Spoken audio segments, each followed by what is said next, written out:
এত কিছু হওয়ার পরও এখানে কখনোই এক হওয়া পসিবল না। সেখানে আমার ছেলের ভরণ পোষণের দায়িত্ব নেক আর না নেক, আখিকে নিয়ে এত কিছু হয়ে যাওয়ার পরেও কি আখি তার ছেলের মুখের দিকে তাকিয়ে আহাদের সংসারে আবার ফিরে যেতে চাই?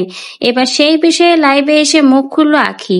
আখি সরাসরি লাইভে এসে তার ছেলে আয়াসকে নিয়ে আবারও আহাদের সংসারে ফিরে যেতে চায় কিনা সে বিষয়ে এবার কথা বলল আখি। তার লাইভে তার ছেলে আয়াসকে নিয়ে কি কথা বলল, তাহলে চলুন বিস্তারিত বিষয়টি জেনে নেওয়া যাক।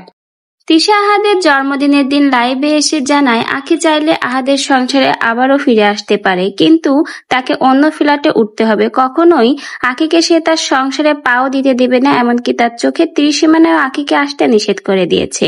কিন্তু তিশা তার লাইভে আরো বলে আয়াস খুবই ছোট, আয়াসের মুখের দিকে তাকিয়ে চাইলে আখি আহাদের সংসারে ফিরে আসতে পারে, এতে তার কোনো আপত্তি নেই।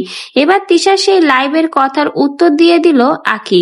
আখি এবার লাইভে এসে তিশার মুখে রীতিমতো ঝামা ঘষে দিল। সে সরাসরি তার লাইভে জানিয়ে দিয়েছে সে কখনোই আর আহাদের সংসারে ফিরে যাবে না। এত অপমানের পরও কিভাবে আহাদের সংসারে সে ফিরে যাবে? সে কখনোই আর আহাদের সংসারে ফিরে যাওয়ার কথা সে ভাবেই না। ন্যাড়া বালতলায় একবারই যায়, সে 2 বার গিয়েছে, সে আর এই ভুল কখনোই করবে না। একেবারে আহাদের সংসারে ফিরে যাওয়া নিয়ে নাকচ করে দিয়েছে আখি। আখি তার লাইভে আরো বলেছে তার ছেলের ভরণ পোষণের দায়িত্ব যদি আহাদ না নেয় তার কোনো সমস্যা নেই, কারণ তার ছেলের ভরণ পোষণের দায়িত্ব সে একাই নিতে পারে। তার ছেলে আয়াসকে সে একাই মানুষ করবে, কোনো বাবা নামের আহাদের প্রয়োজন হয় না। যে বাবা ছেলের দায়িত্ব পালন করতে পারে না সেখানে বাবার পরিচয় দিয়ে কি হবে? সে এরকম বাবা চায় না। আয়াসের ভরণ পোষণের কোনো দায়িত্ব আহাদের নিতে হবে না। যেখানে কথা তার ছেলে আয়াসকে নিয়ে, সেখানে আয়াসকে সে নিজেই মানুষ করতে পারবে। তার ছেলে আয়াসের জন্য সে মা হিসেবে আখি একাই যথেষ্ট। আখি তার লাইভে আরো বলে সে কখনোই ভুলবে না তাকে কিভাবে লাঞ্ছিত এবং বঞ্চিত করে অপমান করে আহাদের সংসার থেকে বের করা হয়েছে, কে তাকে বের করে দিয়েছে। এখনো তার সেই কথাগুলো চোখে ভাসে এবং কানে বাজে। সে মৃত্যুর আগ দিন পর্যন্ত এটা মনে রাখবে। কখনোই সে আর আহাদ এবং তিশার কাছে তার মাথা নত করবে না। তার এই সংসারটা ভাঙার পেছনে কে দায়ী সেটা সে সারা জীবন মনে রাখবে। কার জন্য তার ছেলে আজকে বাবার ভালোবাসা থেকে বঞ্চিত হয়েছে সেটাও সে ভুলেনি।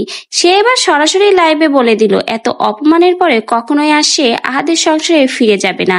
এমনকি আয়াসের কোনো ভরণ পোষণের দায়িত্ব যদি আহাদ না নেয় তাহলে তার কোনো সমস্যা নেই। নিজের ছেলে আয়াসকে সে নিজেই মানুষ করতে পারবে।